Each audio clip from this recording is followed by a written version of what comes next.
Lubna from the Exponential Hero, and this is a very special day for 24 people from around the world who are launching a book in literally lightning speed. So 14 days ago, it was just an idea. Today, it is a Kindle book, and in about 2 hours, a paperback version live to be able to be bought. And one of the things that, before I go into that, I'm going faster than I should be. I am here joined by Lara Lauder, also known as the personal brand stylist. Laura, very, very welcome. Hi, hello. It is Lara. Lots of people call Laura. me Lara. Sorry. That's all right, but it is Lara. My parents watched Dr. Zhivago while I was clearly just waiting to pop out. Okay. Nearly 49 years ago. So, yes. Lara is one of the co-authors in the Law of Brand Attraction book. And I asked look at that. I asked, and one of the things that when I shared it with family and friends that book was already launched, they were like, how did that happen? And why would you say yes to a crazy adventure like that? So I asked all of my co-authors if they would be willing to share with you why they said yes to this absolutely crazy adventure that we're on. So Laura, why did you say yes? Why wouldn't I? Most people would say you're crazy. I mean, for me, it was a no-brainer. Why would I not say yes? No, it was yes. It was yes straight away. It was yes, it was just a massive yes. I'm not going to deny there are a few little doubts a couple of days after along the way, and I'm thinking, what have I done? Can I really do this? But it was always a yes. And I think the reason it was a yes is because, oh my goodness me, what an opportunity. Now, I had no idea back then. I mean, I say back then, we're only talking 2 weeks ago, but back then I had no idea of the scale of this or the magnitude of the momentum or how well it would do.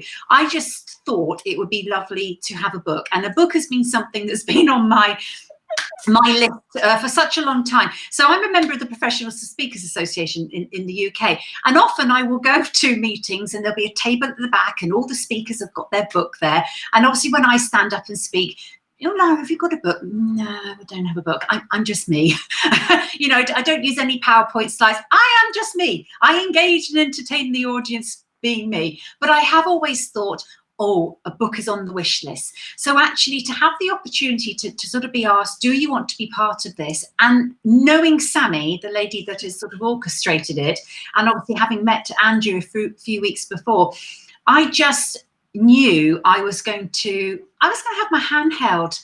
And actually I did need my hand holding because this is something new, and you have to learn things. When you start to learn to drive a car, you need practice. You go with someone who's going to hold your hand, and I needed that. So I thought, well, who better? Sammy's already got a book out. I think she's got about 5, 10, I don't know how many books she's got out, but she's got lots of books. Why not? And, clearly the people that I'm collaborating with, like yourself, and the opportunities that are coming my way as a result of that, and as a result of people understanding and knowing what it is I do, well, surely a book will only enhance that.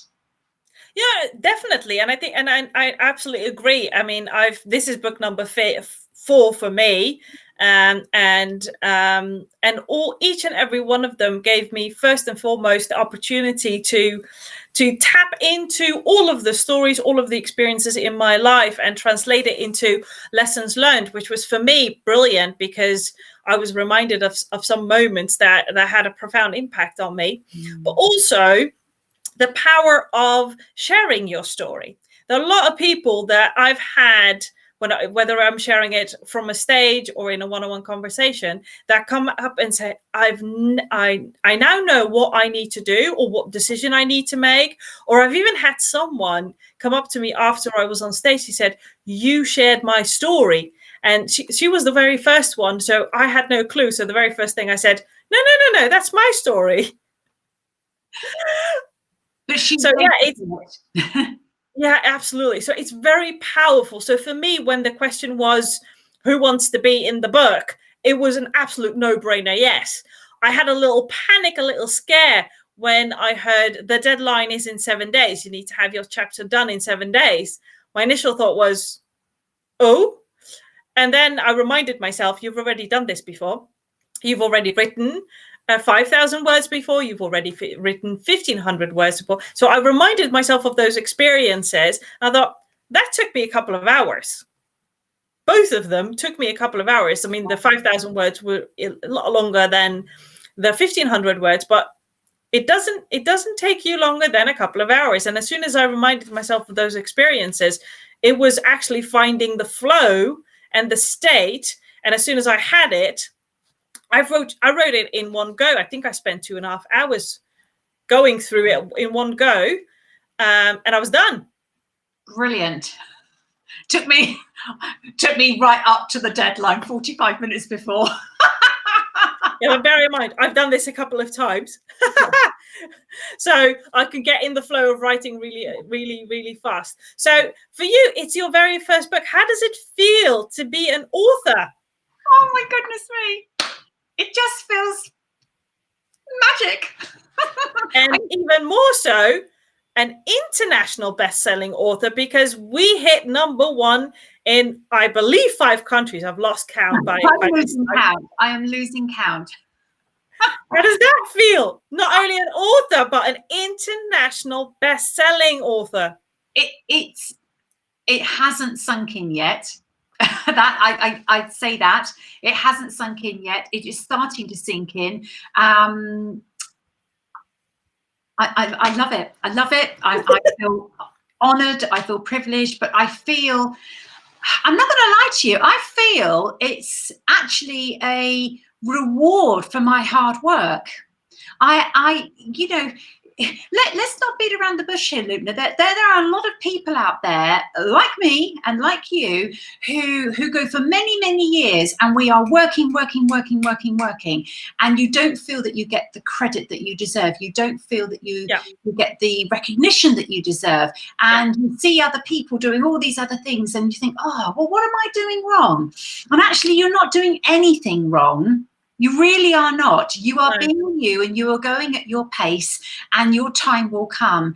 And my time has come now. And that's why all of this has come into place now. And, at the beginning of the lockdown, many people around me, I used to facilitate a ladies networking group, which I handed over in January after 3 years of running it.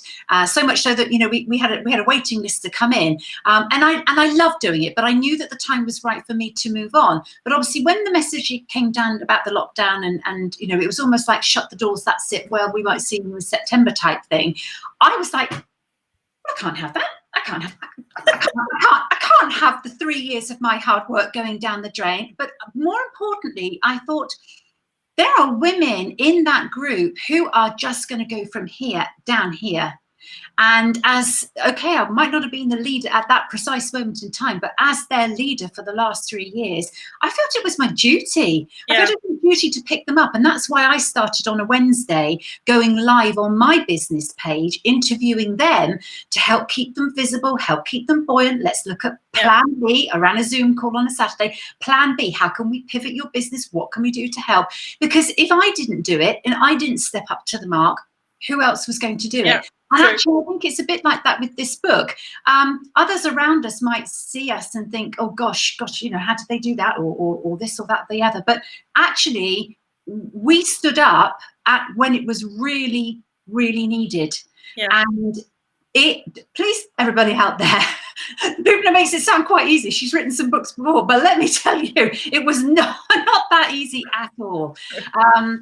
But worth every moment of it, and let's not also underestimate the power of the story and the emotion that you go through. I mean, obviously, I'm always telling stories when I'm standing on stage speaking. My story about why I do what I do now and not an assistant head teacher anymore is a story. Yeah. for another time. But it's a story. But it's when you strip all that back and you open up and you share your vulnerability. But actually, that strikes a chord here. And actually, today with all these interviews, I've been really emotional because there's people reaching out to me on my personal Facebook page from the Isle of Wight. I'm from the Isle of Wight, a small island in the south of England, and there's people connecting with me from my childhood, and I talk about my school, talk about a headmaster who believed in me in my chapter, and it's like those people are coming out the woodwork and saying, oh, but Lara, you're inspirational. And there once was a time when I would have, oh no, no. And actually now I feel, do you know what? The things that I have overcome, because there's been many, the ups and downs, the health, or everyone's got their own story, their own pack of cards. But I have overcome it when I could have just sat back and not. I could have just taken it and played very quiet. But actually, no, I want to show up and show people that, you can get crushed. But do you know what? You can. It's that song. I get knocked down, but I get up again. Nothing's gonna hold me back. It's that. True, but I think it's very. I so totally agree with you. I mean, you can go.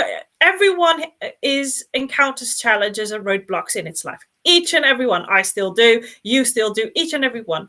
And if you meet someone who says, no, I go through a breeze, it's not true. We as human beings have we will always have some type of challenge on our way.